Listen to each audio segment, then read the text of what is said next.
আপনি আমাকে একটু চাল দিতে পারবেন? আসলে আমরা এখানে নতুন শিফট হয়েছি তো, আর আমি আমার হাজবেন্ডকেও কল করতে পারছি না। ঘরে আমার ছেলেটা না খেয়ে বসে আছে। আপনি যদি আমাকে একটু চাল দিতেন তাহলে আমার খুব উপকার হতো। আচ্ছা ঠিক আছে, দাও তোমার বাটিটা।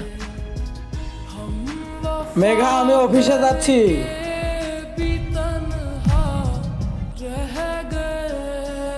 বাই, সাবধানে যেও। দাঁড়াও, আমি তোমার জন্য চাল নিয়ে আসছি। এই নাও। অনেক অনেক ধন্যবাদ ম্যাডাম আপনাকে। ঠিক আছে।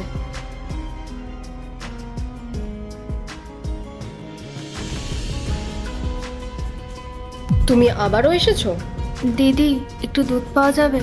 আসলে আমার বাড়িতে না দুধ শেষ হয়ে গেছে। আমার ছেলেটা খুব কান্নাকাটি করছে। আচ্ছা ঠিক আছে, তুমি দাঁড়াও, আমি নিয়ে আসছি। দেখো তো এটুকুতে হয়ে যাবে? হ্যাঁ, হয়ে যাবে। আচ্ছা ম্যাডাম, আপনাকে একটা কথা জিজ্ঞেস করতে পারি? হ্যাঁ বলো। আসলে সকালে যে লোকটা ছিল উনি কে? কেন? না, আসলে আপনাকে দেখে মনে হচ্ছিল যে আপনি নতুন বিয়ে করেছেন, তাই জিজ্ঞেস করলাম। ও আমার হাজবেন্ড। আচ্ছা, আপনাদের বিয়ে হয়েছে কতদিন হয়েছে? দুধ নেওয়া হয়ে গেছে, তাহলে এবার আসতে পারো। এরপর কি হলো সেটা দেখার আগে তুমি যদি ছবি দুইটাকে ভালোবাসো তাহলে ভিডিওতে লাইক করে চ্যানেলটি সাবস্ক্রাইব করো আর কমেন্টে লিখো আমিন।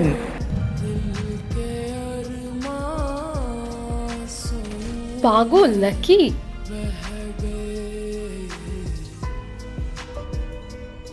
ইন্দ্র, সকালে একটা মেয়ে আসলো না? কে? আরে তুমি যখন অফিসে যাচ্ছিলে তখন একটা মেয়ে ছিল না? তো কি হয়েছে? আমার না মেয়েটাকে ঠিক সুবিধার লাগে না। আর তাছাড়াও মেয়েটাকে আমি আগে কখনো এখানে দেখিনি। আমাদের সোসাইটিতে এতগুলো ফ্যামিলি আছে, কিন্তু তারপরও জানো তো মেয়েটা বারবার শুধু আমাদের ফ্ল্যাটে এসেই হেল্প চায়। কিছু বলছিল এসে? না, সেরকম ভাবে কখনো কিছু বলেনি, কিন্তু মেয়েটাকে দেখে না খুব অসহায় মনে হয়। মনে হয় যে কিছু বলতে চায়। ছাড়ো, এসব নিয়ে তোমাকে বেশি মাথা ঘামাতে হবে না। তুমি দেখো, ও যদি আবারও কিছু চাইতে আসে না, আমি কিচ্ছু দেব না ওকে।